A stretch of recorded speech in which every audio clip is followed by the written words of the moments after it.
Guys, അപ്പം നിങ്ങൾ വിചാരിക്കുമായിരിക്കും അതേ ബർത്ത്ഡേ എന്നത് അവരുടെ അല്ല, എൻ്റെ ബർത്ത്ഡേ ആണ്. അപ്പം നിങ്ങൾക്ക് എല്ലാവർക്കും അറിയാമായിരിക്കും, ഒരു ആനിമേഷൻ വീഡിയോ ഞാൻ ഇട്ടത്. അതിന് 300 വ്യൂസൊക്കെ കിട്ടിയത് താങ്ക് യു. അപ്പോൾ അത് ആനിമേറ്റർ എൻ്റെ ഇവിടെ ഇപ്പം ഇരിപ്പുണ്ട്. അതാണ് എൻ്റെ ബെസ്റ്റ്. ഇതാണ് ആള്. അവൾ ഇതെനിക്ക് ഗിഫ്റ്റും കൂടെ കൊണ്ടുവരുന്നു. അത് അൺബോക്സ് ചെയ്യാം. ഇതാണ് ഗിഫ്റ്റ്. അവൾ തന്നെ ഉണ്ടാക്കിയ ഒരു ബ്രേസ്ലെറ്റ്.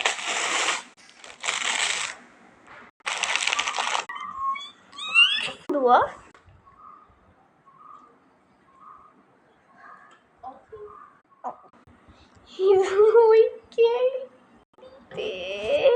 ഒരു സെയിം മെറ്റീരിയൽ ബട്ട് ഡിഫറെന്റ് ഡിസൈനിന്റെ സെയിം വന്നോളൂ.